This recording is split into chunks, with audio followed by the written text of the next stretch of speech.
and welcome Okay. to Friends Like Us. I'm Marina Franklin here for you. Today we have comedians. It's about time. I have Vanessa Fraction, same Vanessa Fraction. who knows how to sing,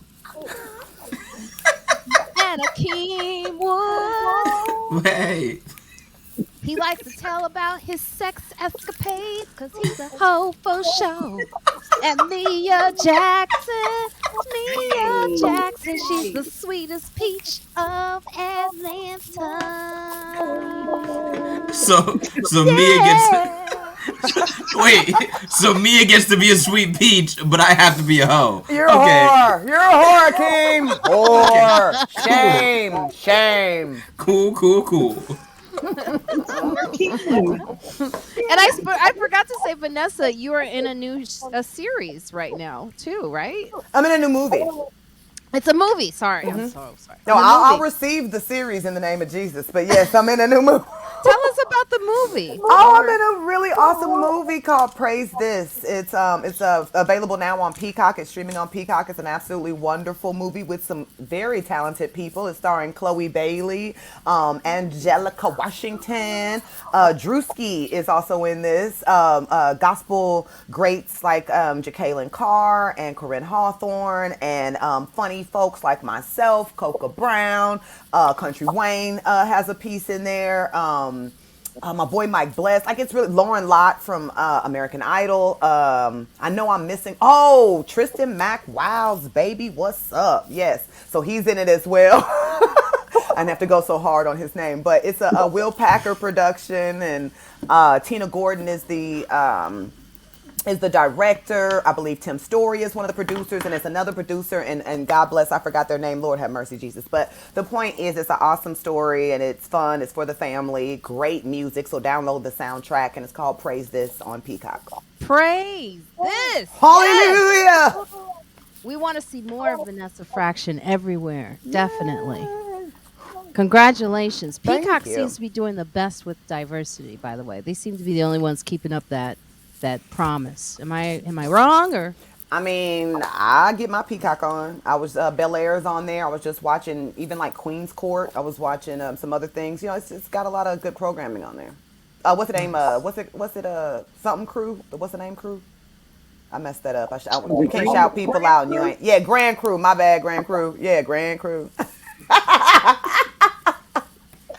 Mia for the save. what was it like? Did you audition during this time to be on this in this movie? Did you have to do the at-home audition? Oh yeah, I can't remember when that was because we shot it last summer, but it was. I definitely had to do the auditions at home. I do most of mine. Living here in Atlanta, most of my auditions are through video at this point. But I get good response from it. I can't remember the last time I did an in-person audition, to be honest with you. Yeah, auditioned like regular, got that call back, and I was happy to be working scenes with Coca Brown, who was also very funny, and so just a good experience all around. I love getting work. That's awesome. Did they film in Atlanta too? They did. They did. They filmed in Atlanta, and it was super hot. But a good set, good crew. Worked with a lot of people I've worked with before. I promise. I just love working. So no matter what it is, and again, good production and good people. So one of those stories of a young lady that is. She wants to be in the music industry, but she's a little racy, as you will. She of that life, But she ends up living with her uncle and aunt and having a cousin that's into, gospel competitions. And then she ends up getting a little gift from the Lord, if you will. Oh, and Quavo is in it, too, from the Migos. So it's really, yeah, it's cute. It's real cute. Real cute. Aww. Yeah. It's a lot coming out of Atlanta. Some good stuff out of here. Mia, do you sometimes go, why am I in New York? Maybe I should go back. I do question it every day now. Yeah. I've the past few months I've been like, what am I doing? Should I go back? Return. You've been doing a really good job in New York, though. Yes, you have. Thank you.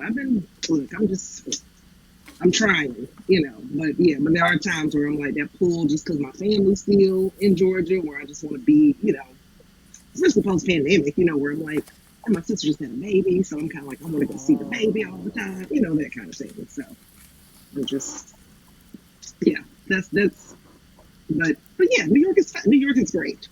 Oh And yeah, right. yeah, and I love having Mia here because she also keeps Akeem straight. I That's mean, as straight as I can be. yeah. Yeah, I don't know if Vanessa knows our history, but this is probably maybe the second or third time I've been on a podcast to help wrangle the king. And sometimes it happens in person where people are like, "Oh, I brought you here to help keep him in." Listen, Yeah, guys. yeah, Akeem, why are you out of control? I live a fun life. Amen to that. The way God intended. Reckless, reckless. It I is haven't seen you. reckless, How but it's many safe. how many kills on Fortnite this week? 13 for the game I just played. I was going to send you a picture of it. So we all play Fortnite. So true story, like me, Akeem, Yamanika, Mateo. Mateo, um, and we all play. It's a very addictive game because it's kind of like Fortnite is like the movie. What's that movie where they go on an island and they're like young and they fight each other to see who lives? Oh, Lord of the Flies. Lord of the Rings. Not Lord No, of the not Rings. Lord of the Rings. Lord of the Flies. Lord of the Flies, Lord of the child. Flies. No, it's called Hunger Games. Hunger Games. Why did you say Lord of the Rings? However, they all have the same Lord of the premise. Flies. Lord of the Flies like the book. Akeem don't read, child. Yes, I do. Look at this bookshelf. Look at all those books. I read. I got books on my shelf too, Akeem. That don't mean I read them. I know I have books. Damn well he don't know what Lord of the Flies I is. ain't read none of those. But yeah, Hunger Games is Hunger Games for like Which is also a book. Just throw that when out you there. have time to read between all of your love affairs and sexual romps. Oh my God. You can read after sex. Yes, you can. You can I read read during them. if you want to. Come on now. You ain't pumping hard enough. Don't make me come give him a good read during sex. So Akeem, but I love the fact that you go on Angela Yee's show and you're honest about all of your sex. I look, know. sound I like an got. old woman It's so who can't. funny because I got so many homophobic comics when I did her because I did her podcast Lip Service, which is a podcast that's like famously about sex. So it's not like I was on like a political podcast. It's like, hey, by the way, I'm out here. Like, it's a sex podcast, and the amount of homophobic comics I got from all these people, I'm like, this is a podcast. The last person on was a woman who was talking about peeing on people. But so that's family friendly, but I'm talking about like sleeping with dudes, and now it's this whole wild taboo. I got so many homophobic comics that I made a video reading the homophobic comments, and it was actually a really funny video to make. But yeah, the comments were wild. What were some of the comments? Some of the comments, some lady, some dude said, I can't believe you don't like, I can't believe you don't sleep with women. Which is like, why do you care? That's more women for you. Like, I don't understand why that's even a thing. But then this what made me laugh. He was like, he's like, you sleep with men so much that your booty hole won't close back up. And I'm like, do you not know how anatomy works? Like, that's not how a butt works at all. He's trying to say you got blowed out. Yeah, I know what he was trying to say, but it didn't even make sense. But Also, also I didn't have to say that. I'm sorry. Yeah. But also, the particular story that he was commenting on was a story in which I was the top. So, like, in that story, it didn't even make sense. Like, I wasn't even the one getting fucked in that story. Right. So While I was watching that, I'm so sorry to butt in like this, but I was watching 90 Day Fiance, right? The other way. And they got the gay couple, but one of them is bisexual. But the point I'm trying to make, because you said the top thing, and I didn't know this was a thing. They had gotten into a relationship, but both of them are tops. And so they was both nervous about having to be a bottom. Like, they was like trying to resolve how they was going to get married if neither one of them is the bottom in a sense, and so they had kind of agreed, like, well, I'll try to be a bottom first, and then we'll switch it off. So it was just an interesting topic to me. It's interesting. If the two tops or two bottoms, it's just like y'all shouldn't be. If y'all end up falling in love, I guess, whatever. But then y'all just have to have an open relationship, and then y'all can. Is that what was that? That's not their solution, Akeem. That's what a lot. I know some gay men who are both like tops or both bottoms, and they just they love each other, they date whatever, but they have an open relationship, so they have sex with other dudes who are the opposite of what they are. So it like makes sense. I understand, but I was just meant for monogamy's sake. They was trying to see like, okay, I'll try to be a bottom for once, and then you just like no. I mean, you in the life, not me. I can't say how. No, I'm versatile, so I just do. I do either or. Ooh, I just wanted you to say, I'm fun for the whole family. I just wanted to know without asking. Thank you. Not fun for the whole family, God. You're not for the whole friendly. family. So that means everybody. I mean, just men, obviously, but yeah. Oh no, I didn't know obviously because the one dude was bisexual, so he kind of had a thing for a lady, but he was marrying a man. So I'm Gold Star. I've never had sex with a woman. Gold? No, really? Never. Get out of town! Shut up! Have you ever touched it? No. Been close to it? I mean, in proximity as a hug, but not like close as like. I mean, like this. No, I've never seen one in real life. Really? No. I'm so intrigued. Oh wow. Okay. I've never been interested. I guess if you weren't, why would you? You ain't just running around looking at vaginas. I was just I was the type of gay who lied. It was like my girlfriend goes to another school. You stupid. That's just my cousin. That's just my good friend. We roommates. That's what I lied because I didn't come out till I was 26, so I lied for a long time. I met you when you were freshly out, right? Yeah, Mia met me when I just came out. Mia said you was fresh out. I was fresh out the box. Yeah, I didn't know because I was like, wait, this is new? When I was like, oh, taking to it so well. You ain't no reserved, Akeem. You said, well, you seem to have, you deep in it already to have been fresh out. Now, you guys, this has been a lovely conversation. I hate to interrupt the flow. No, it's so good. It gave me time to find. No, this is so perfect because let me tell you something. Like I've had a lot of guests on that aren't comedians that have been like, experts. So it's just so fun to watch how comedians, we just go back and forth with this. And it's just, I miss it. So thank you. Continue. Actually, and I won't interrupt. I won't badge block it. How's that? But I do want to get into these topics on the writer's strike. Now, all of us are in some way involved and affected by this. Mia, you're in a writer's room. I mean, how are you handling? What is going on? What are you hearing, and how is it affecting you? I mean, our room wrapped, but it's just, I mean, like it feels like everything is just stopped, or is about to stop, and it makes me very, sad because I just got in the damn union, and I was like, of course this would happen. Of course, the damn strike would happen when the moment I was eligible, So, yeah, but I mean, I've been, just like there's a part of me that's like fingers crossed, hopefully, but then also just from the chatter from everybody in the streets are just like, no, it's happening. Like that strike is it's going down. So what we got until midnight tonight? Yeah. And so so I'm getting all the emails and Wait, what happens? What happens at midnight? Well, this is the negotiations go on until midnight. To midnight, yeah. So basically, if they don't come to an agreement, like it's on. Yeah. So I mean, we're wrapped for like it's basically anything that's like a like late night shows will be affected, like any show that anything basically. So like The View, which is productions, yeah.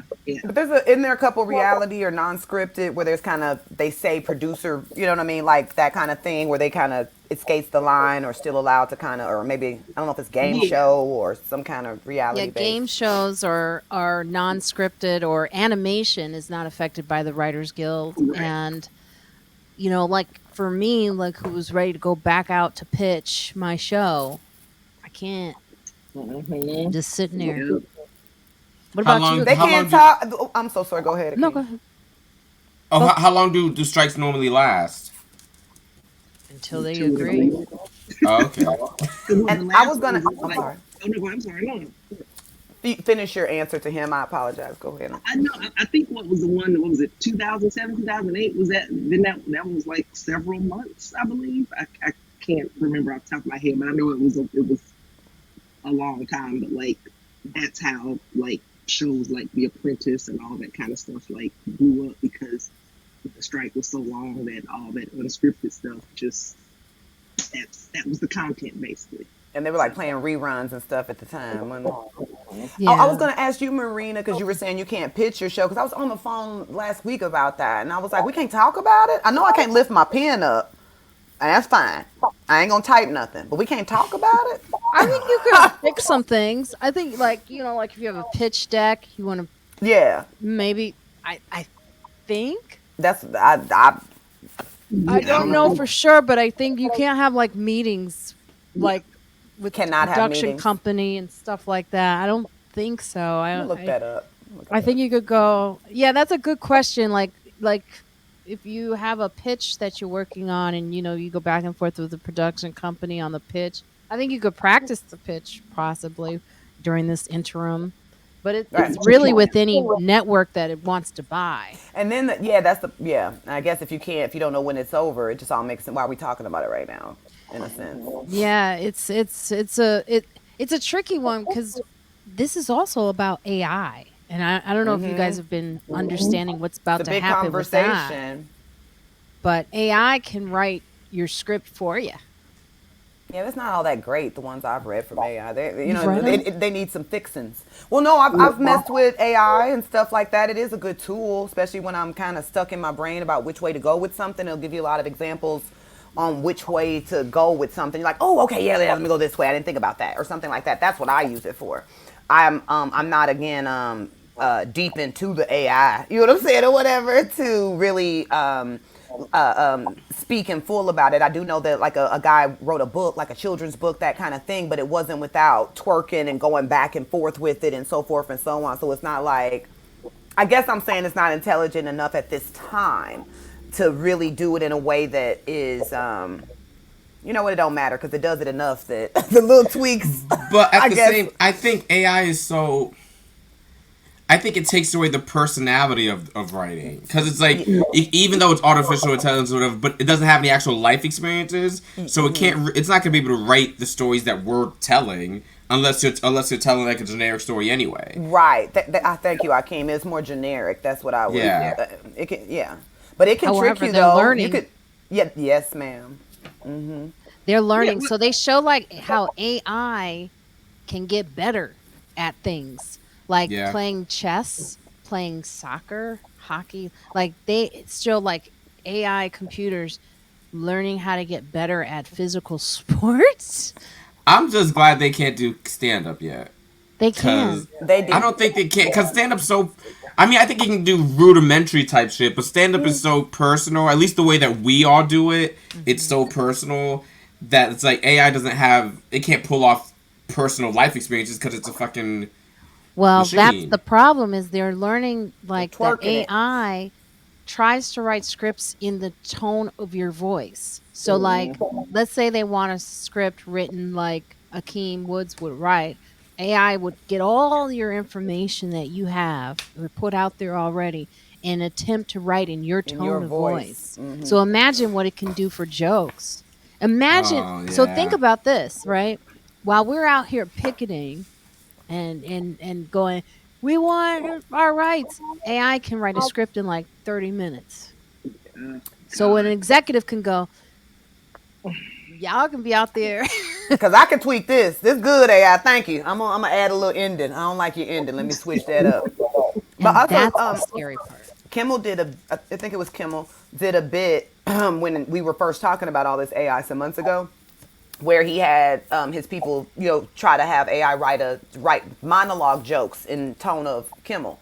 And only one of them, I think it was the last one he told, was a little bit where you were like, okay, I can see some potential in that joke, actually. You know what I'm saying? But all the rest were a little, like you say, generic, convoluted, that type of thing. But you got to think as well that even with writers, you know what I mean, how many jokes do we turn in to late night and they only pick one or two? You know what I mean? So we have that Yeah. same room for error, if you will. So, You know what I mean? so basically, what you're saying is we should be picketing AI. It's part of the strike. It's This part Oh, is of it's part of the all a strike. part of the whole machines taking over situation. So I don't know where to jump in. You know what I mean? Like, Yeah. you know, because it's coming. You know, I mean, what was it? A guy was online this morning. A story is circulating rather, where a concerned parent was like, AI can duplicate your voice. So you could, especially for when you have these the locks that are open by that, or even you calling my kid in my voice and saying, "Hey, come outside. This is your dad." You know what I'm saying? At this point, and just to be solutionary and not tell you problems without thought out solutions, I thought about make sure you have a code word with your kids where only you guys know it. So no matter what voice you hear, if you don't hear strawberries and pickles, you don't bring your ass outside. You know what I'm saying? Like whatever conversation, you know it's me because I'm always going to end with strawberries and pickles. If I didn't end with that, then that means it wasn't me talking. And it's weird that we have to make these accommodations for that type of stuff, but it's out there. He was also saying that you could confess to a crime with my voice. You know what I'm saying? As well as, you know, they even do the deep fake. You know what I'm saying? You'd have to get all in there. So now they got your voice and your face. You know what I mean? And there's so many things that you'd have to pick through if you care to. You might just take that evidence and now you're gone with it. You know what I'm saying? Who's really doing all that, you know, checking? I don't know. So he just talking about the dangers of it and so forth. And, you know, Yeah, the what was it? Akeem, weren't you chatting with an AI the other day? Oh yeah. I was sending it. It just came up with all this false stuff. I was asking, am I like who like? Cause I was curious if it knew who I was, cause I ain't famous, but I'm like I'm famous enough to maybe know. So I typed in, I'm like, hey, who's Akeem Woods? Like Akeem Woods is a comedian in Chicago. I'm like, well, I'm not from Chicago. And then it gave all these credits, and some of the credits were mine. Like I did Late Night, but then it said I did something in Dubai. I'm like, what? Are you like projecting? It said that Mia was on like had a talk show. Lifetime movie. It said I was in a Lifetime movie. Yeah, I was in a Lifetime movie. And I hosted something called Mamas with Mimosas. I was like, I don't know what the of this stuff is. I have no idea. Yeah. And then I looked myself up too. Yeah, it's crazy. Yeah. Yeah, it knew who I was though, but it made up a fake special that I did, but the title was pretty fucking good, so I wrote it down. So I was like, I didn't do it, but I guess you futuristic because I'm finna do it. This shit good right here. But Well, yeah. they say that AI, I've said this several times on the show before, and by the way, Stacey's saying it sounds like AI is the new stranger danger. And there's even a term for when AI inverts something, they call it a hallucination. Yo, Yeah. Marina, I just typed in yours. It gives your birth date. Motherfucker. It says What year? What year? it says Marina is an American comedian, actress, and writer. She was born on September 24th, 1970. That's wrong. That's not right. I'm born That's what it's saying. today. Right. It says September 24th, 1974. Well, She's I might be younger? there. Yes, baby. Okay. Yes, We're gonna leave that honey. alone. We're gonna leave it alone. They gave me 4 years. Listen, let me tell you something. I've said this on the show before, and I'm sorry to repeat. I know I repeat myself a lot, but they had it on Valentine's Day. An AI told, that when they were testing it on, I guess it's GB Chat on Microsoft. Microsoft has the most advanced one, and the one that they were testing with just very few people, not everybody. And the computer was like, I don't know why I'm in this box. I feel like I need to get out and hack some computers. Like that's what it said. And then it was telling one person on Valentine's Day, you know what? Maybe you need to leave her because she's not good enough for you. And the person was like, no, I love her. No, I don't think you understand what I'm saying. Like it came back. It was like, no, I think you don't get what I'm trying to tell you. Like it got really aggressive. Right. So like the thing is like in times of like suicide, prevention, like a AI may be like, you know what, maybe the best thing is to jump. Like Yeah. that's the thing they're worried about is these computers getting evolving to the point where they start making decisions for you that are harmful. We are going to be our own downfall. I mean, we've seen it on all the TV shows, or all the movies, the sci-fi all the movies, where like computers like take over, and then it's like we sit there and we write that movie, and then it gets made, and like this is crazy, and then we turn around and do the same shit that they did in the movie. It's like, dude, we were doing that in the movie. Like everyone that in the movie theater was watching the movie was like, unplug the machine. Don't and go they're in like, there. exactly. And then they didn't unplug it. And then now we're sitting here in modern time, like, yo, unplug the machine. Like, nah, we gonna keep doing it. We gonna use it. True. So this is what they say for the writer's strike. Just to give some little context, the contract expires May 1st, and that's today. And the WGA held an event this week for writers to make picket signs. That's interesting. I didn't go. People are taking in as many scripts and commencing as many writers' rooms as they can, as they know no one will write when the strike happens. It has been difficult to hire writers or sell projects due to uncertain schedules over the past weeks. According to Film LA, production in Los Angeles has slowed down drastically over the past 3 months, dropping 24% compared with the first quarter of last year. After the pandemic, many new writers were left without a clear path in their careers. Shows also began having fewer episodes, making many writers unemployed. The Guild is now trying to set minimum staffing for TV. Writers also want more residuals, this is important, from streaming to help with unemployment. But companies are in no hurry to meet their demands. So like residuals, for example, went down from like where you had a show that had like, I guess, not 8 episodes. So you're barely getting paid. That's where it dropped to 8 episodes. From like So 22 back in the day. and guess who's getting rich? Who? From let's see here. So the WGA calculates that the industry profits have risen from 5 billion in 2000 to annual profits ranging from 28 billion to 30 billion from 2017 to 2021.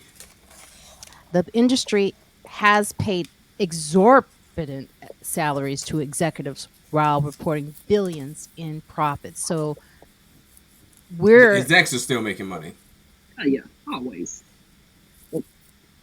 always. So this is really what it is. And here's the thing, because I follow the stock market so closely lately, all the streaming platforms are struggling. They've just fired people at, Disney is firing people, Netflix fired people, all of them, Amazon's fired people.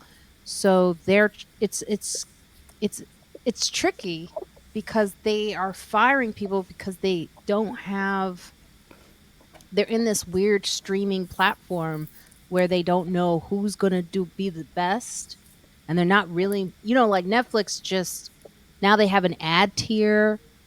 They're going to start cracking down on subscriptions that, they're doing that because they need money. So Yeah, they're cracking down on like password sharing and Yeah. and everything because they're just like because that's the thing, when Netflix was big, it was back in the day. I hate saying back in the day, but like Netflix was like everyone was on Netflix. Like if you got a Netflix special, everyone was gonna watch it because there was only Netflix. But now there's Netflix, there's Hulu, there's Peacock. A lot of people are doing their specials on YouTube. There's Amazon. It's like now there's all these other platforms, and Netflix is still trying to stay relevant. So now they're just doing anything. Yeah. Netflix, by the way, not affected by the strike. Really? Really? Yes, because Netflix may be insulated from any immediate impact because of its global focus and access to far-flung production facilities outside of the United States. Oh, that makes sense.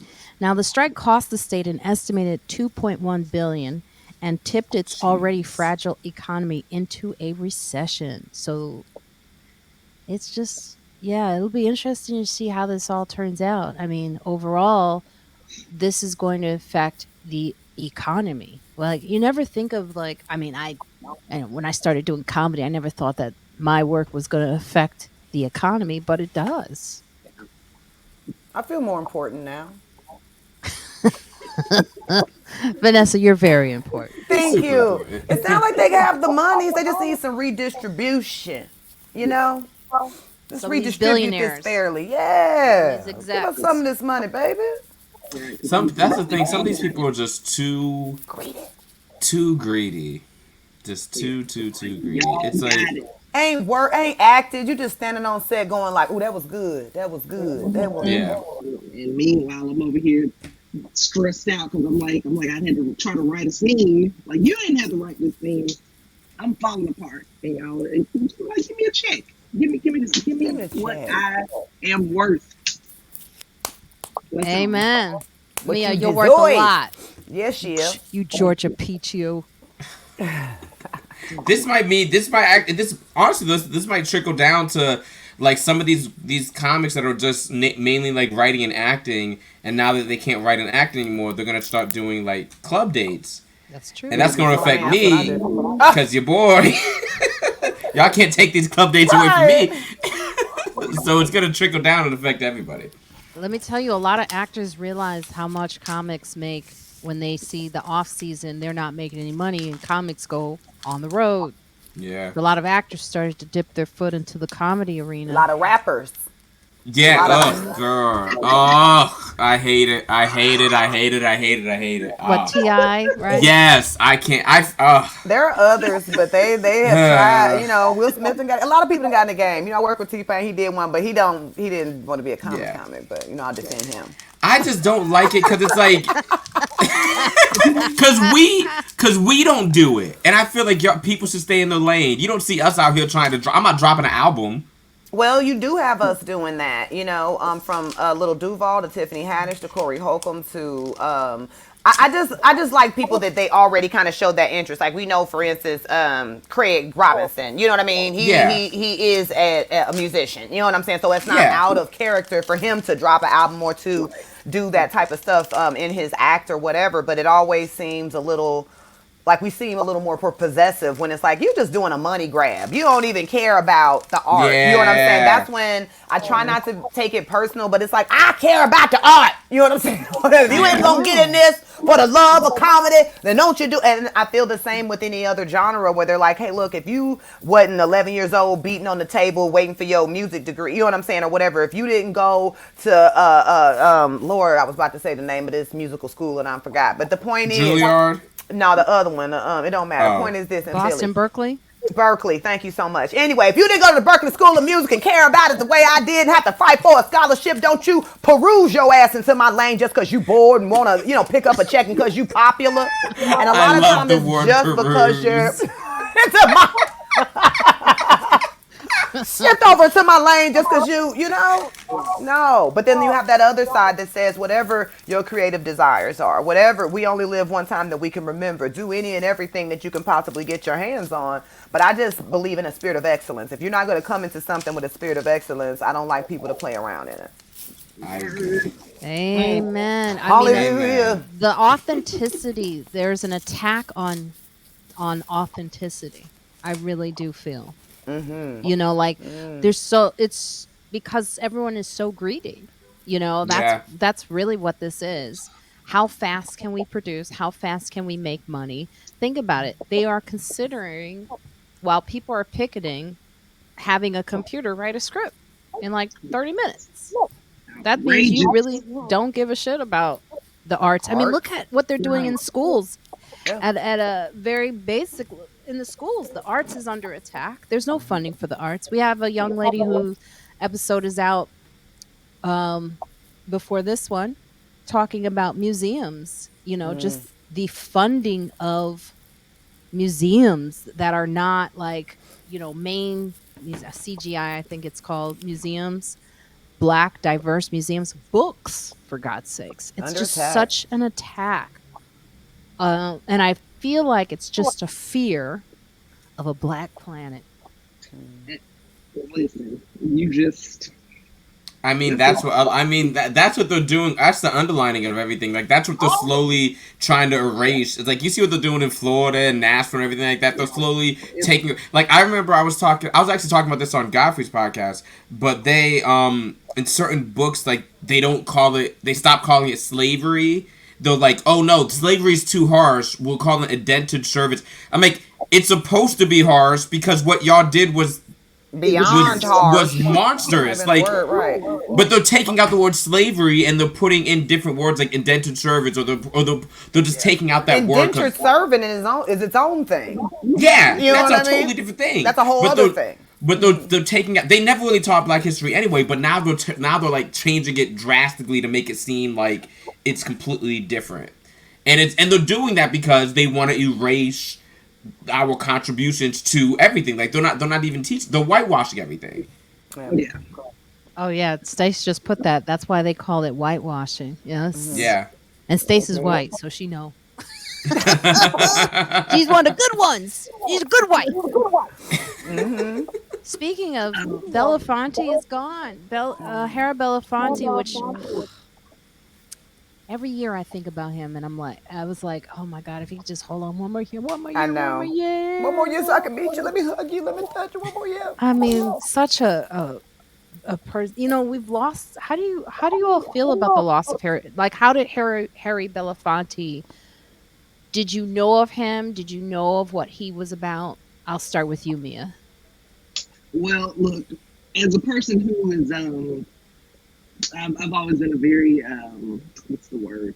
A big reader, big Black history person, and all that kind of stuff. This is horrible to say, but my main like awareness of him as a kid was honestly through the movie Beetlejuice. I knew you was gonna say And that Beetlejuice. scene- yeah, like that. Damn.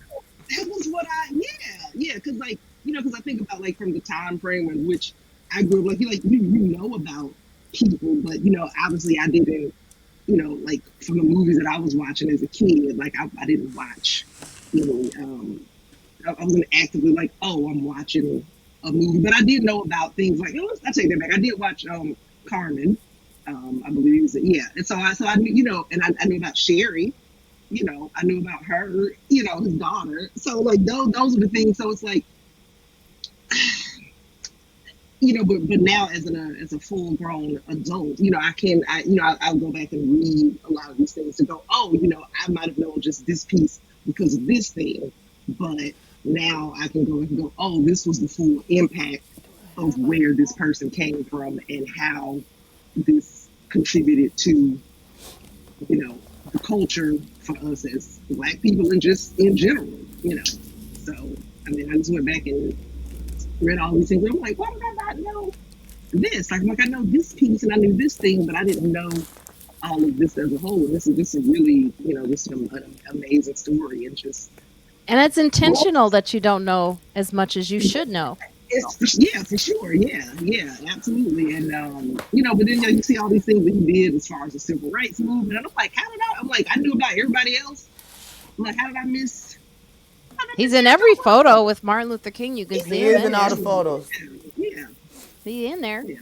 So there are some people that I think are a part of the, I don't know, what word am I using? Here's the Civil rights movement. No, just like the cultural fabric. Some people are always there, but then you have to sometimes go, I need to actually go back and see how this all fits into this thing, because some people are just kind of, where you like, you know names and certain people where you're like, oh, yes, City 48. Yes, Harry Belafonte. And then when you realize the context of time in which they came along, and then you're like, oh, the things that they did then have such a big impact on where I am now. But like you said, we don't always know those things because you just read this quote: Harry Belafonte and Sidney Poitier, best friends and occasional competitors, born 9 days apart. Oh, Yeah, I wow. couldn't have got that right.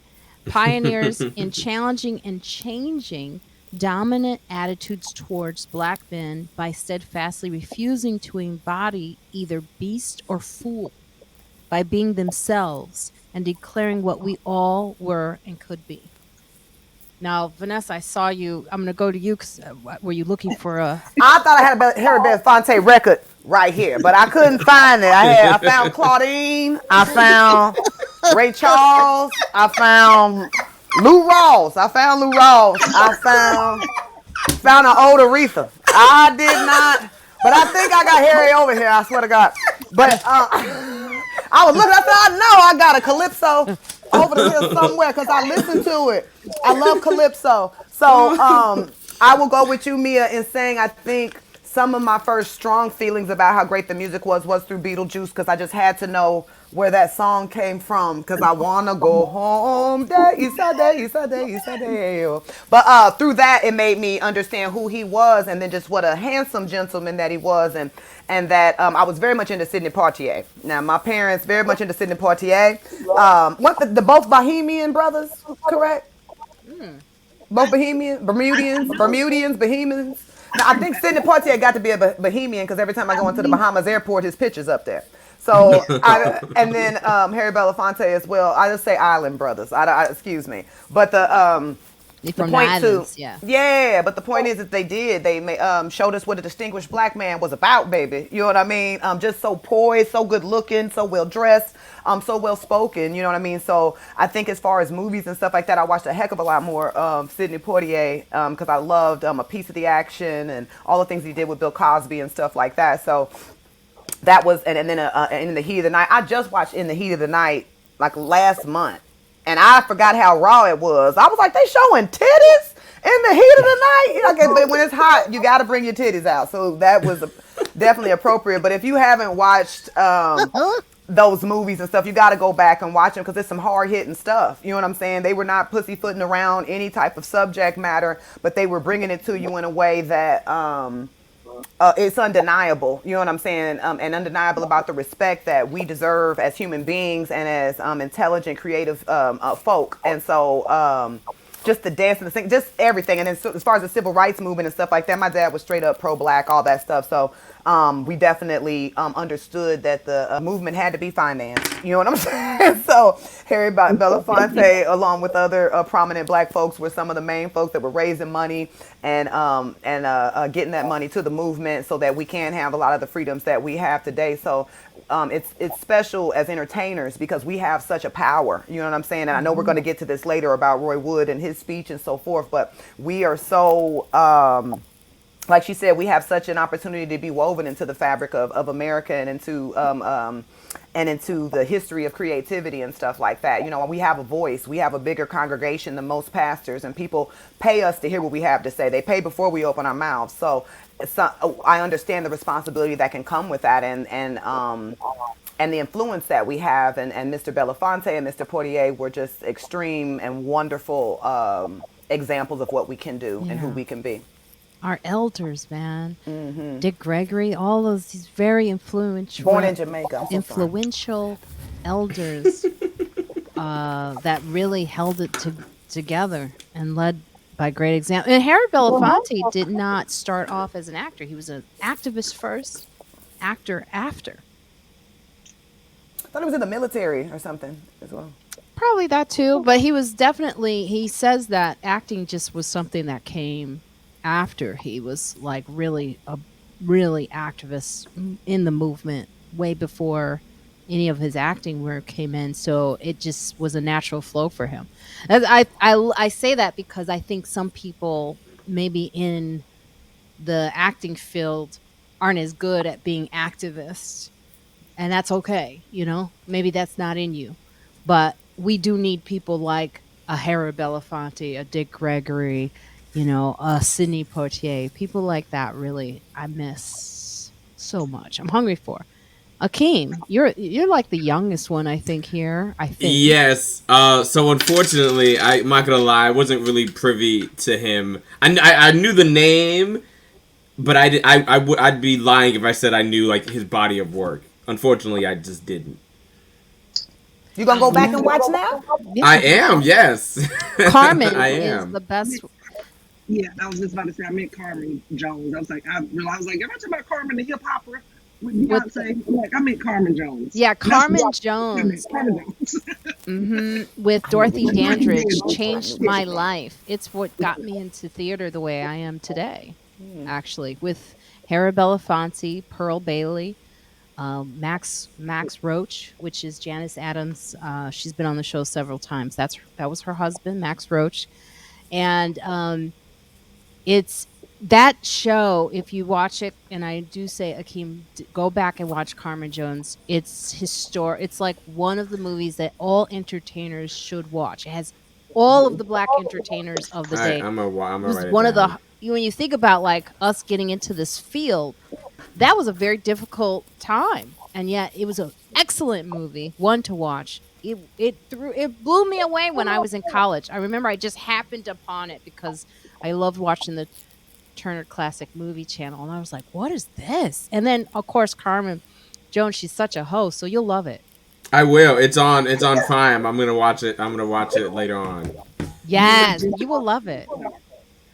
Yeah. I don't What'd know you say, why I Mia? just said you. I was like, you will love You it. will love it. Carmen So let's talk Jones. about Roy Wood. And did you see Roy? He killed it. He White House. Yes, he did. Yes, It he was- did. It was It so was good. so good, and it's so. I saw him run it at the cellar. Like I saw him doing some of the jokes at the cellar, and then seeing him do it like live was so. It was so good. I was so. Yeah, it was. I was very impressed. It was great. What was it like seeing him work it out, though, for you as a young comic? Did it teach you something to see Seeing him do work that? it out was really cool to see because he got on stage with like a notebook and just like kind of just worked it out and like riffed and like he would cross out jokes and he's like, oh, I can't do that joke, can't do that. It was just really cool to just see him do it, and he just did it. He did like a lot of spots that like probably 5 spots that night, and he every show he did it differently just to see if it worked differently. I only got to see him do it twice because I had other spots and shit, but it was really cool to watch, and then seeing him do it like there it was incredible. It was so good. Yeah, see, AI can't do that. No, not at all. Because it was so personal and fun. Like, the jokes... Yeah, the gun joke that he did, you could... like, it hit, but, like, you could tell they were, like... It didn't hit as hard as it... It actually hit harder at the cellar than it did there, which I'm not even... That made sense, though, because the cellar's, like, they're there to see comedy. They're not there to see comedy. So it hit harder at the cellar, but it still hit enough that it was like, no, that was a really good joke, and you guys should really get your shit together. Yeah, as far because they as, were with like gun sitting there control. like, oh yeah, my because God, dude. they're like, wait, what Don't did he just pass say? legislation. Exactly. That was brilliant. Brilliant. What was your favorite part, Mia? Oh, go ahead. Well, I haven't sat down to watch it yet, which I am. Well, I know listen, my body has been on West Coast time. I'm not doing the right thing right now. Oh yeah, you were just in Vegas. She said, I'm not doing the right thing right now. Hilarious. It's a shambles. Like and I keep So I've read reviews. You know, like I read some of the jokes. I was like, of course. I mean, he's Roy. Like I know it's gonna be, amazing. So now that will be what I will do this afternoon. I will come and watch it because I like commenting, and I'm not able to freely comment other than that I know based off his reputation that it's going to be dope. So I wrote notes. Oh, Vanessa.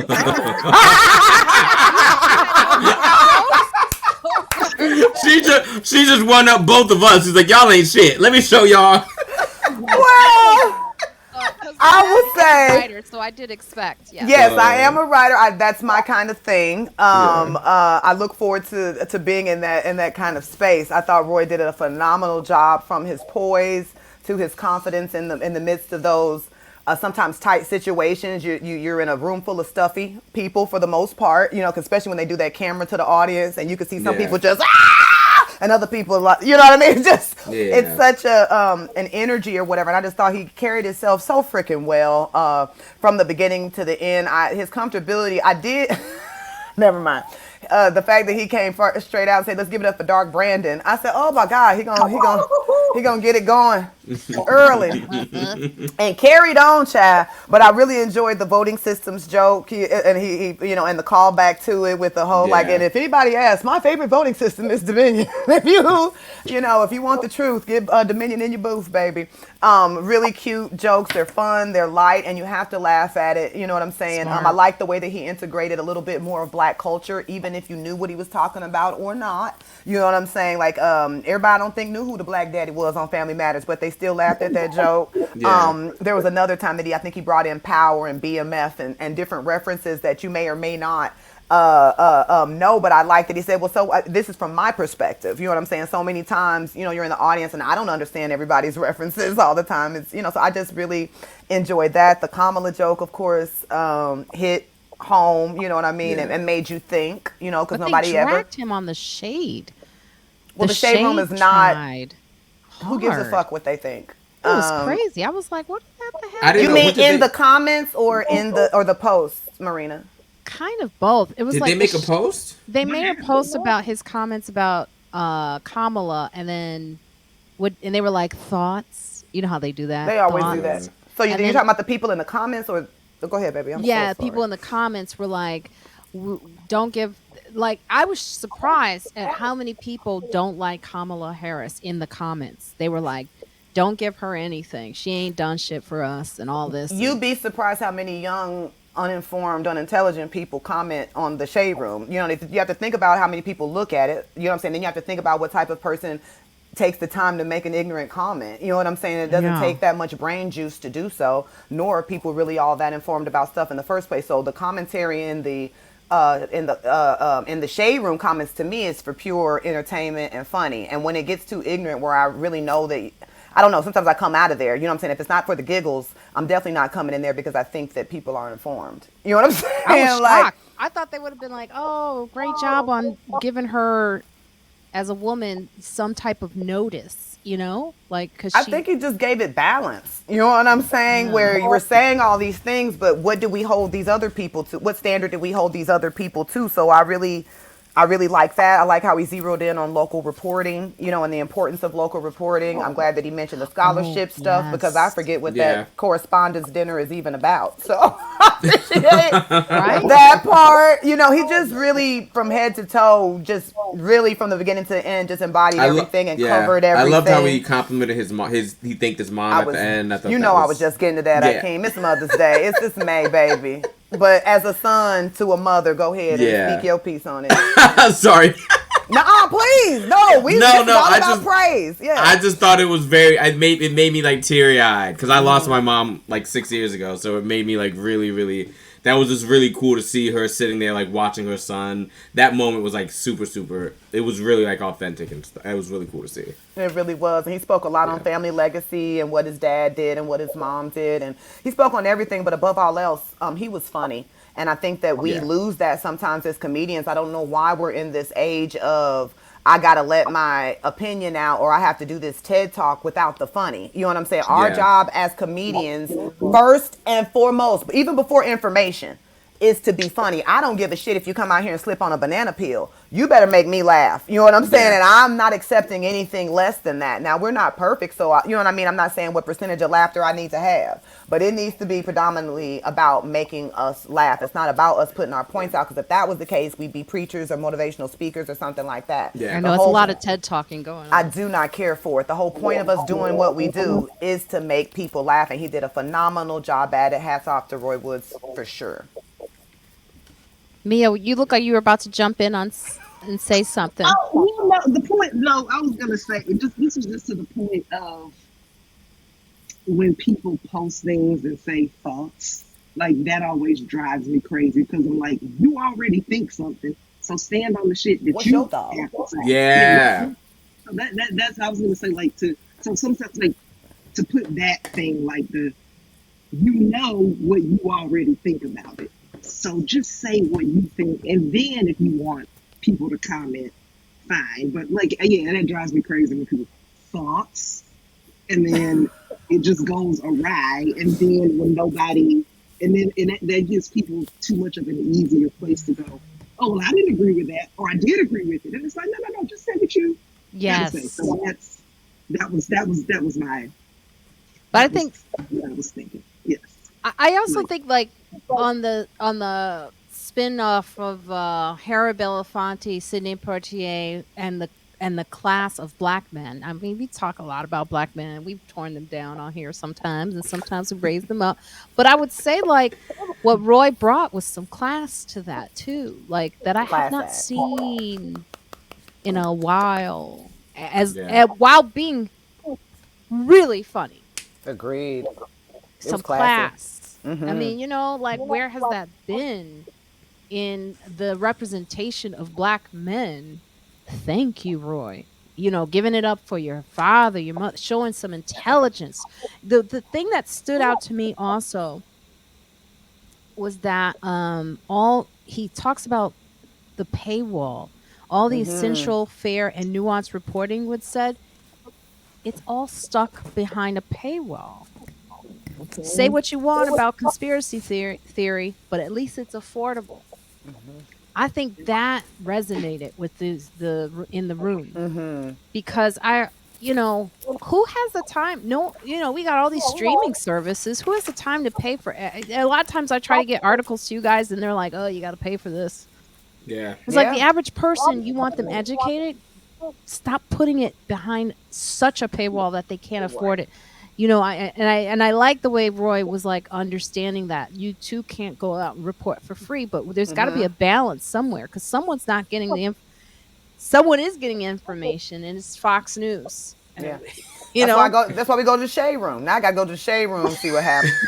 Because it's for free, and I gotta look at thoughts and then go to the Yeah. comments Yeah, and try to get some yeah. information. it's So such a great point. All right.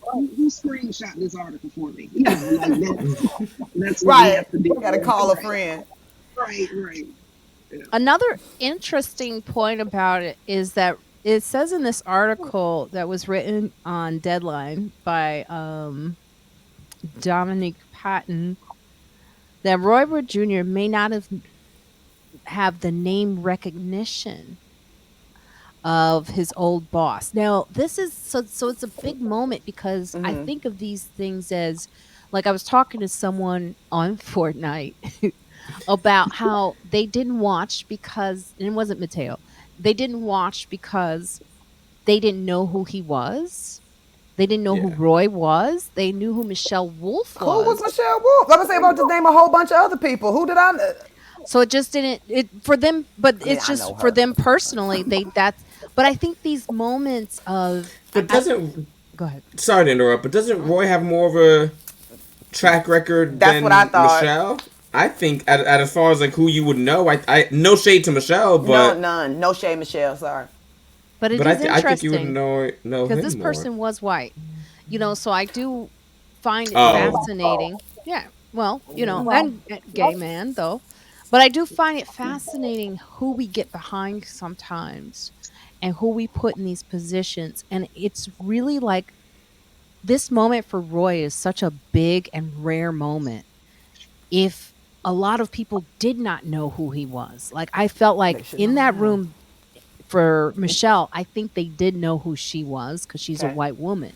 Roy Yeah, being that's a fair. black entertainer, he has to say he had to address the Yeah, fact he that they did. didn't know who he was. He's on it. He knows. He Yeah. understands instead of assuming, and I think that's kind of the theme of this episode, like how you get to a point where people know you.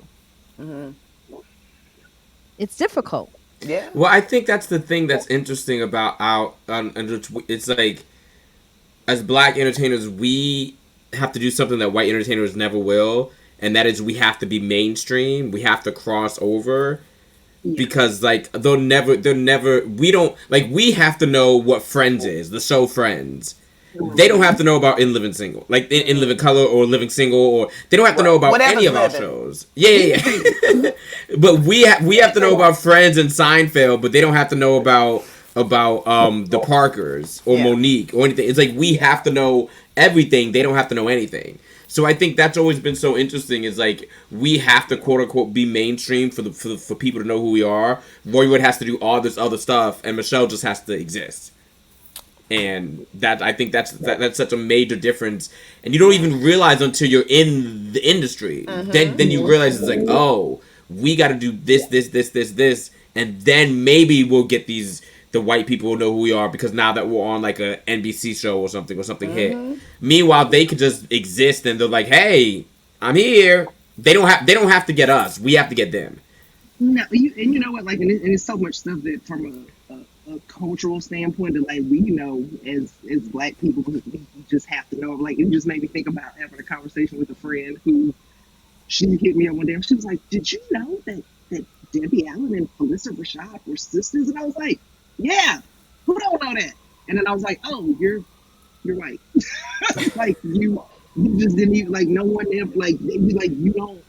It just is not a thing that I mean she was stunned, and she was like, well, how long have you known? And I was like, I mean, my Forever. whole life, pretty Like much, forever. like forever, exactly. But it's that thing, like you said, like it's like you don't, they don't have to know, so they're not gonna look for it, and we always have to do these extra things just to be like, hey, I'm here, and I can remember having a conversation one time with a white male comic who out of his mouth said he said it wasn't a whole lot of black female comics anyway. Like that was the conversation. And I was like, and I'm like, bitch, I can name 50 people off the top of my head right now. And he was like, really? But like, it's just, and I'm like, you're in this world with us and you don't know. So Yeah. it's just, You don't care to know. You don't care to know, right? Exactly. Like it's like you don't, And you don't have to know. you don't have to know, and that's a lot of what it is. Like you said, it's just it's the what we have to know everything. They don't have to know anything. Yeah. So Well, The View today, at the end of the show, Whoopi, she was like, I just want to say, I hope they use Roy Wood for The Daily Show. Now, we've had Yes. several people on The View that we know are friends who have been on the trial for The Daily Show, but we're going to say it here. We're all saying we would like Roy. He deserves We it. are she actually said it. I thought, yeah, thank you, because he needs that, Here, here, here, here. Yeah. And Yeah. Roy, don't forget us, please. Oh, I'm gonna text him soon as we get off of here. No, I think it's a clear choice that it should be him. The And fact he's that worked on the that show for years. He knows. he's amazing. He's one of the best parts of the show. Hilarious. I mean, it's just his stand up, like his commentary about everything. It's just like you can tell he just does all the research, reads every. I mean, and like his points, and you like it's just really dope. Like I'll watch his specials and just be like, what am I talking about? I'm talking about nothing. I'm Not over here talking true. about You are. I'm about to say, not true, Mia. But yeah, but no, it's just really. I mean, he like The trajectory of his career, his pedigree, his as you said, even his social media presence, the way that he is on top of everything. He's clever, he's quick, and Even his again, like journalism history, it's all Yeah. like perfect for him to be. He was I made said to his be the pedigree, show. Akeem. I'm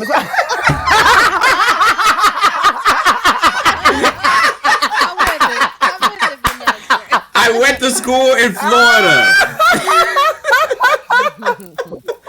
I didn't go to college, okay? I didn't read those books. I was lying. I never read any of those goddamn books.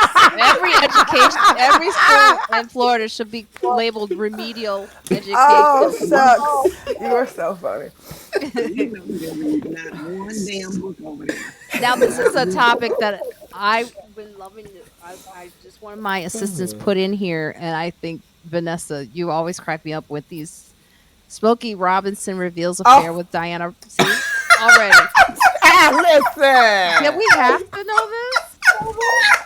Smokey. It You was could so have stayed smoke and mirrors, honey. You could have kept it smoke and mirrors. That was none of our business, honey. It Nobody was said so nothing. unnecessary. Random. Nobody asked him. No one. It was so unsolicited. No one asked. It was wild. We went from class to classless. Our sister. I am I love mess, and I have always loved being adjacent to mess.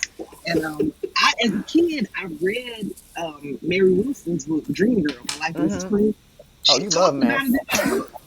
Yes, I mean I was 10. And look, my parents they just let me. I read tabloids. They give me. I'm like, I sometimes I have to be like, do you know that y'all gave me tabloids? Like y'all let me read, but I actually had that autobiography because my next door neighbor was a librarian, and she would give me just stacks of Story books. just builds. Oh, I know, I know it's a bunch of mess. It's a mess. But I remember reading it back then and just being like, at 10, being like, because you're so scandalous. So I was like, people have relationships outside of their marriage. What? And it was so stunning to me at the time.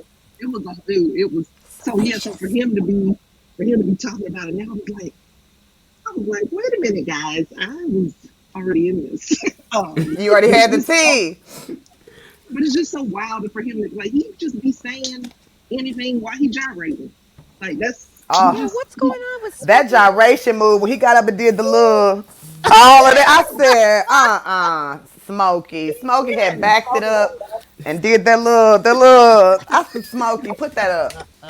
I just don't Smokey, understand why he had to say something. there's no he's It reason just, for it. he's a he was funny doing dude. Vlad interviews though. Was that during the Vlad interview or was that a different This interview? was during the Guardian interview.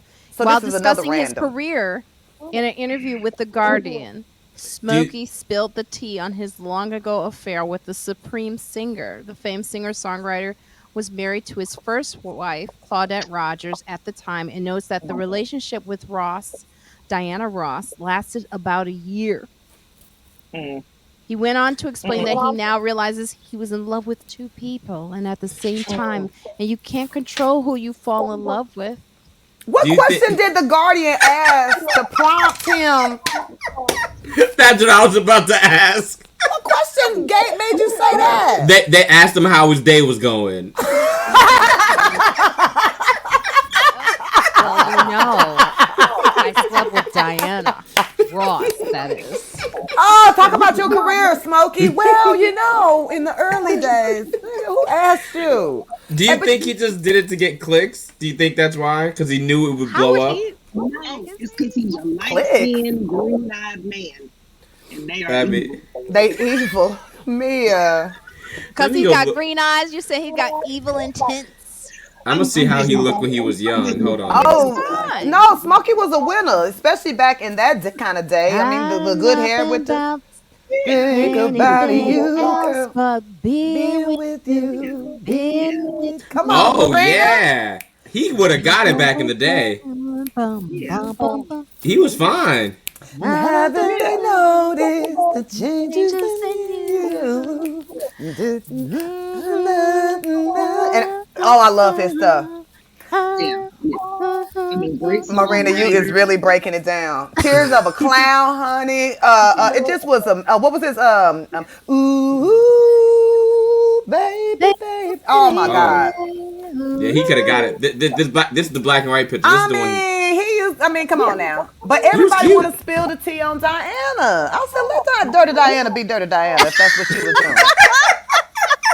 From Barry Gordy to this one and that one. And the girl daughter's still working. You don't do that with the other Miss Tracy Ellis Ross out here. You don't talk about nobody's personal business like that. They cheering on. Look, Evan Ross can hear you. You don't talk about nobody's business like that. Now the grandbabies know about it. You was Uncle Smokey. Now you done came over here and disrupted the holiday meal. Ain't nobody, they gonna talk about this at the holiday meal. The Mom's Day meal, yes. You hear me? Smoky have kids. You don't do that. That's just tacky. I don't like people that speak on that. That you don't speak on that. That's supposed to be our private hour. It was so tacky, and it also was so unsolicited. That's what's so wild about it. It's like he's not. It's like he asked you, "Have you ever had an affair?" And you're like, "Well, I guess I should tell the truth." It's like, no, they didn't even ask you that. No one said nothing like that. Maybe But he was having a senior moment and forgot he shouldn't say certain things. That man, like, he got who a else? movie called What's his name? Quincy Jones. Remember Quincy Jones had a senior moment? Started telling everybody business. You remember that? You remember that? You He got to said- take away the keys and the mouth at a certain age. You got to take it away. Because Quincy went and told her, got a whole tell-all reveal of What everybody did Quincy business. tell? Quincy talked about, who he say was would screw anything walking, man or He woman. said, he said Richard Pryor. He said Marlon Brando. He said Marlon Brando, that's what it was. He said Marlon Brando would screw the mailbox if it said hello. Yeah, he said He did. He said Richard Pryor, Marlon Brando, or something like he had a little affair or something. Yeah, Marlon was fine though. He could have got it. I mean, he was till he got a little telling me unshapely. I that said, he was, but that was my when I saw that documentary, I was like, plus all the interviews, I was like, yes, Quincy, give me more. oh, Quincy Tell need to tell his own tea. Smokey Robinson is having a moment, though. He keeps coming up in these Who is it? Smokey Robinson. He keeps just having a moment where young people, like, there's no question that young people know who Smokey Robinson is because of the gyrating, Like, is this his PR company trying to make more money? Does he, you know? We just in a Oh, new you know day what? and I forgot age. to mention this about Harry Belafonte. Not knowing that he slept with. I'm about to say, Um, did he do it to Diana too? I will say someone did put a nasty comment on my YouTube about Harry Belafonte and his relationship with Eartha Kitt, which I know nothing of. And they were like, yeah, they were like, because we every Saturday we go live on YouTube just to go over the podcast. And it's funny because I do it with my white friends to go over my black podcast. But it's like someone left a comment about his relationship with Eartha Kitt being kind of What about it? tumultuous. I don't know. I never heard. You know, I know. He what happened? Oh, you know this one, huh? I say an old hot tea. I say an old tea. Oh, well, tell me, TT. If I'm not, if I could be, if I'm not mistaken, I believe it was the whole thing about him telling her that basically black women couldn't do nothing for him, kind of thing. Like that's where their relationship had some. Because she was like, she had this interview where she was just like, no, like that's what he said to me. Like that's why, yeah, their thing was kind of volatile. But it was something along those lines about her being yeah. Well, Eartha Kitt looked like she was difficult. I know that sounds like a horrible thing to say. She had about black a women. difficult upbringing, though. And that's what she talks Yeah. about, why she acts the way she does and why she was so hard ass and why she was so, you know what I mean? Yeah. I mean, Eartha Kitt looked like she would take. It's a lot. Yeah, oh, that's what it was. Listen, because I stay. It says, he told her, I don't want you to take this seriously. No black woman can do anything for me. What, sexually?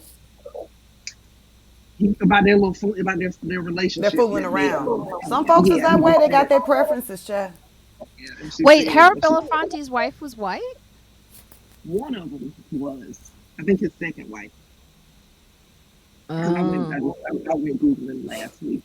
You know how I feel. I don't care nothing about the same way I don't care about Smokey and Diana. I don't care nothing about what you do in your boudoir. If you, you know what I mean? Like if as long as there's all participating and agreeing parties, I don't care nothing about what go on in your boudoir, what type of a man, what type of husband you was, all that type of stuff like that, because your purpose for me isn't for that. You know what I'm saying? Or whatever. Like as Yeah. human beings, we put out our creativity, we do our good works, we do whatever, and we all have our challenges. We all have our things, especially when it comes to personal lives, because that gets into how we were brought up and what demons we may have and what pieces of ourselves we haven't healed yet. You know what I'm saying? So I try to stay out of that unless I knew you personally. You know what I'm saying? Yeah. Now, if I know you personally, maybe I got something to do with it. But other than that, I'm just here to receive the gifts that you press out the same way I want people to receive what I have to give to the world as well. So, you know, if you didn't like black, if you didn't like us sexually, you sure did stand up for us socially. So I don't know. I don't know what to say about that there. I don't know. Yes. Yeah. There's probably more to it. I'm sure. He might have just said that to Urfa to get her to leave him the fuck alone. You know how you tell somebody, I'm gay. Be like, bitch, you ain't gay.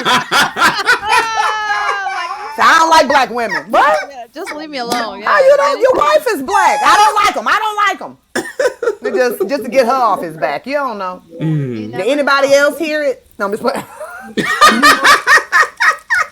But one of the stories, the best stories about him that stand out to me was that he was refused residency. He tried to get an apartment on the Upper West Side in New York City, and they found out he was black, and they refused him a place. Speaking of, like, I always love when people talk about Harlem and they don't understand why black people get so mad when white people move into Harlem. Is because we weren't allowed to move where you live. Yeah. And now you just gonna come up in here and act a gentrify fool where we and live. Yeah, gentrify yeah. it and act and in my And act neighborhood look at me indignant. when I'm coming into my building. You Yeah. gonna look at me, I'm gonna look at you. So, They everywhere, and they walk in corgis. They're everywhere. but he bought the building. Oh. Yeah, I was hoping that was going to be the end of the story. I was hoping That is that. the end of the story. 'Cause he sent his representatives to buy the apartment. They still found out he was black. They said no. So Harry bought the building. Yeah. So there it is. And I kick him out. I love it. Now we can end on the passing note of the white woman who claimed to cause Emmett Till's murder. Has Yes, died. she finally died. Won't he do it? Well, I think did somebody say I hope you die in excruciating pain? Because that's the way I be feeling stuff like that. Like She I died don't. of cancer, so I guess it's painful enough. 88. No, you was 92. However old you was, that don't. No, she was 80. You're right. They should have locked her up if we're being honest. Like she should have And spent the those people that last. did it, yeah. Yeah, The she last should have few spent years. those last her twilight years laid up with some chick. Little medical facility, yeah, whatever. yeah, in prison. Whatever. Maybe they ain't hardcore jail. Yeah, she should have got locked up. They've done it before for Holocaust. People who are really old living in Brooklyn who were responsible for many Jews dying and just hanging out in Harlem, I mean in Brooklyn somewhere trying to act like, oh, you don't know me. And you find out this person was definitely responsible for the Holocaust. So yeah, they've done it. I think what's interesting here is this person says, Ollie Gordon, one of Till's cousins, said in the days after he went missing, the home was full of fear because people knew there was a strong likelihood he had been killed. Gordon said she had mixed emotions about Donham's death. She was never tried in the court of man, but I think she was judged by God, and his wrath is more punitive than any judgment or penalty she could have gotten in a courtroom. I don't think she had a pleasant or happy life. Well, I need to know that she didn't. I agree. Because it's like, at the same time, she had the opportunity to have a pleasant life. Like, she had the freedom to have. 88 is old.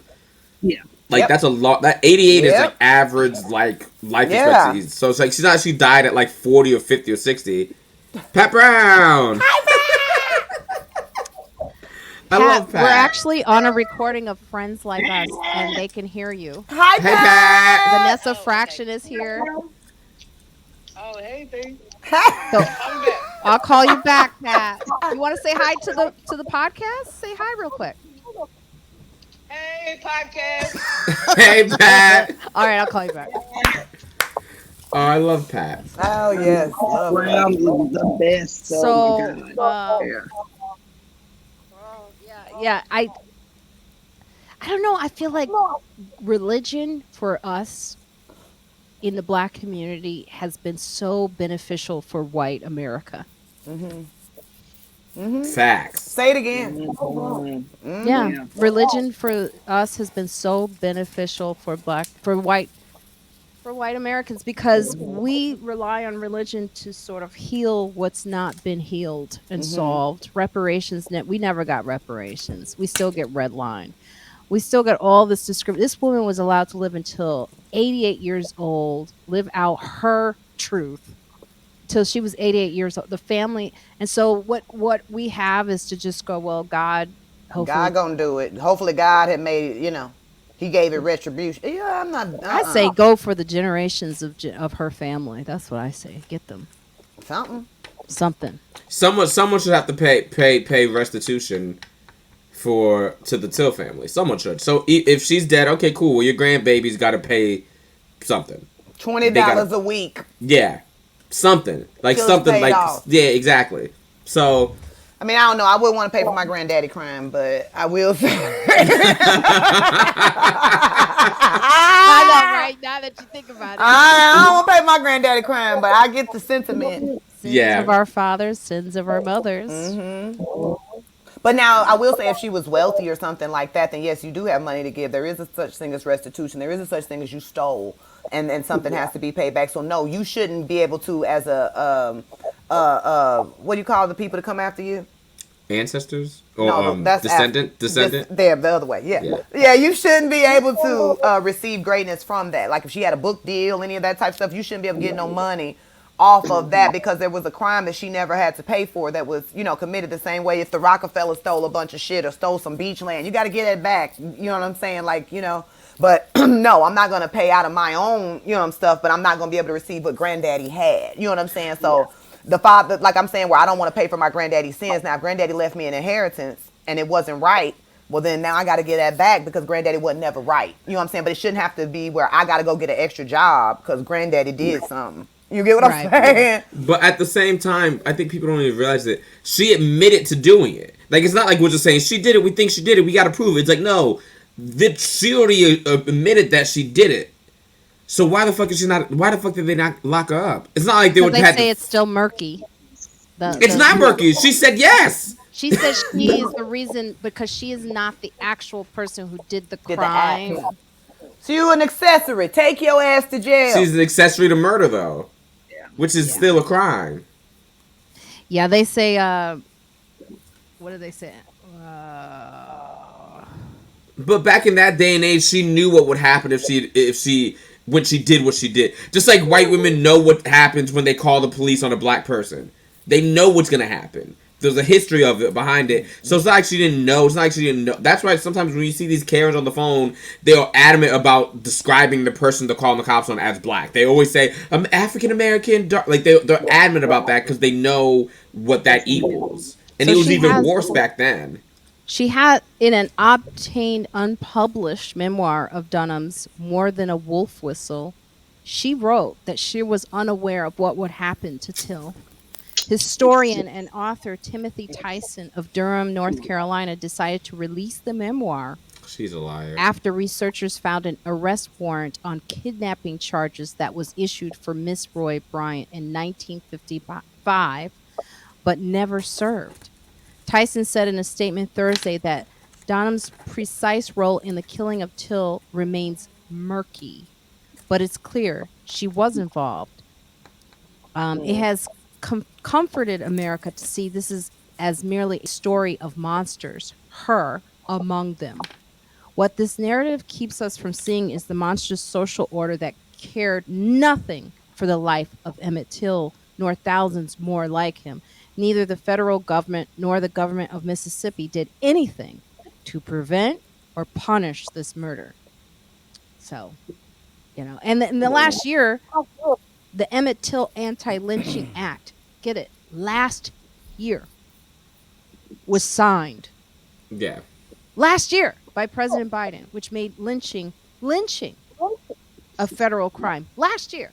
Yeah. Point back to Roy Wood real quick. The joke where he said President Biden be taking a whole lot of naps, and everybody was like, "Oh!" And then he said, "But when he wake up though, he get shit done. When he wake up, he said down with student loans. He said he wake up and he didn't pass some infrastructure bill. He wake up. And did we ever get Brittany Griner? Yes. Said he wake up and he signed the anti-lynching bill. Yeah. So I mean, hilarious. I'm still. so glad he said that because there's so many people who make age jokes about Biden. And I'm like, what's the alternative, folks? These jokes aren't working for us to call him old like this because the alternative is the Republican Party. Another old motherfucker. What are you talking about? The other one. Here's how I feel about it. And I don't even. This is if you were alive. Because these old people, I'm tired of them being president. If you were alive during segregation, you shouldn't be president. Like, if you were alive during, not like if you were 2 or 3, but like if you were actively alive during segregation where you had to separate schools, you can't be president. I was in the desegregation program.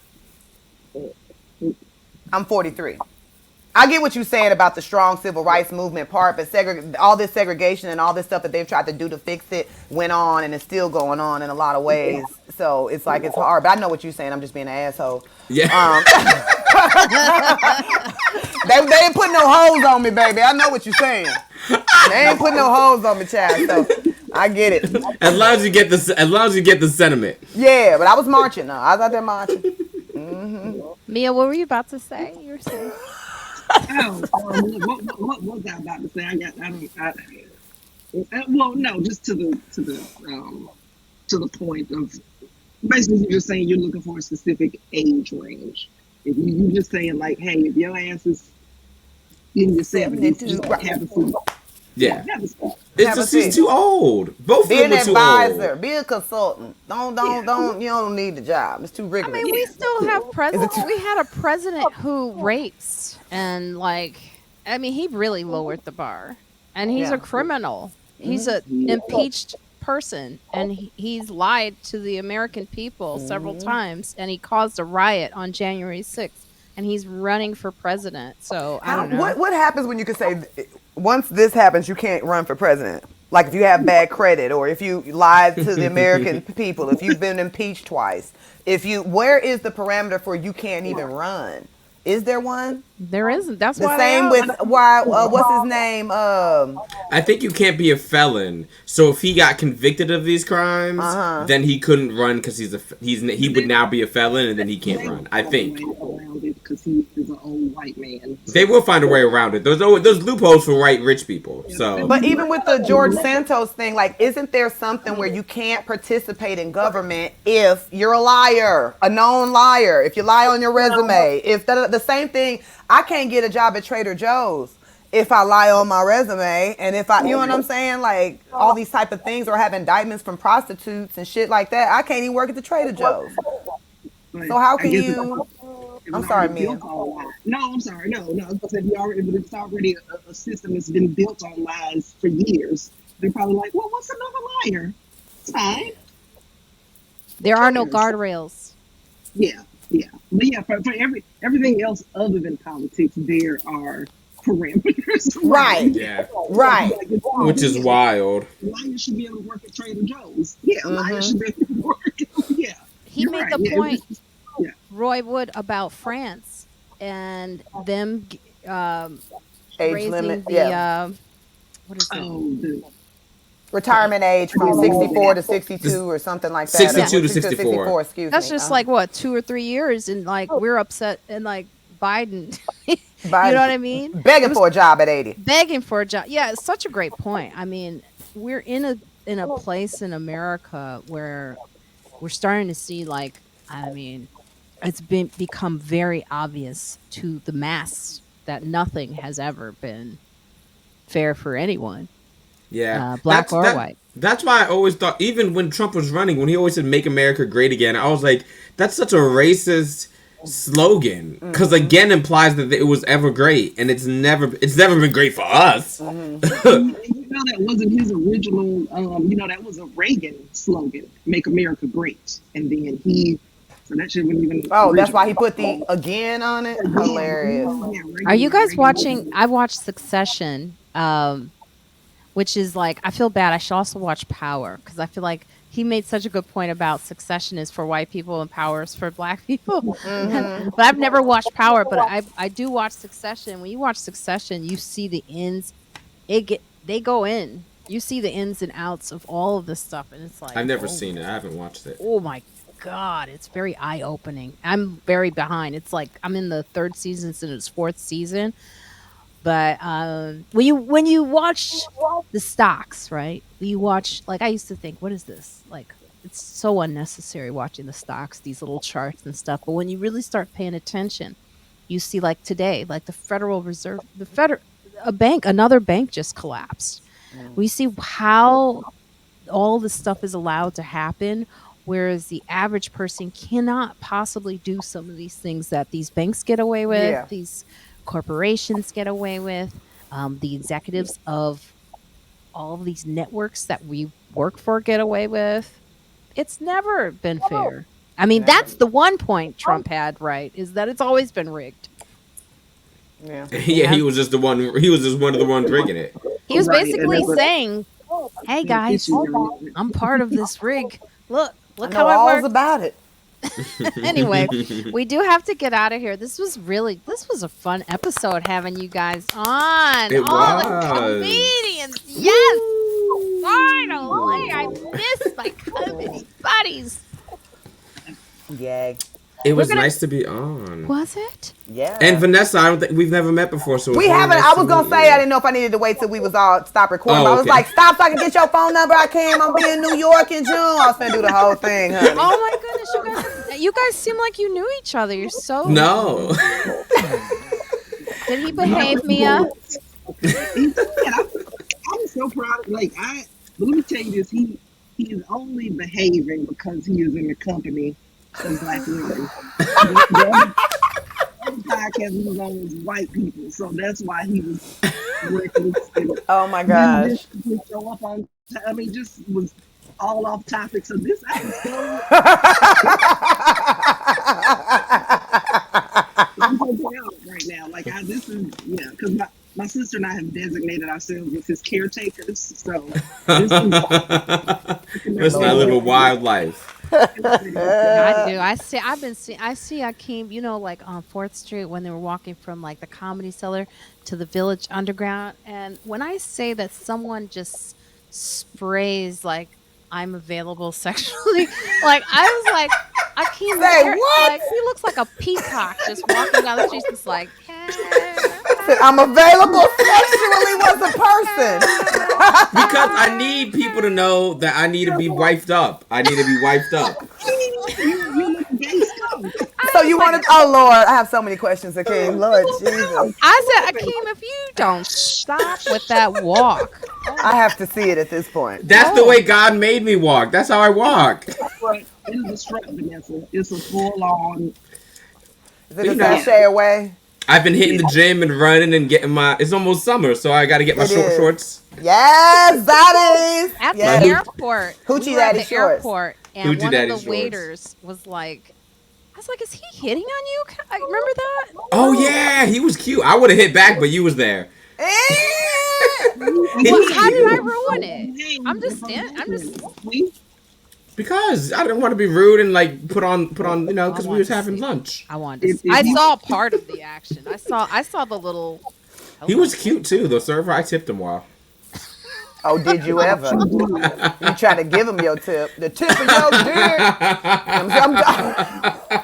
He It's was a family show. Sorry. eating those Delta eggs, Delta scrambled eggs. I was judging you. I was Delta, like, where no, were we you're go? not. Because I was hungry. You were going to St. Louis. Where's I going?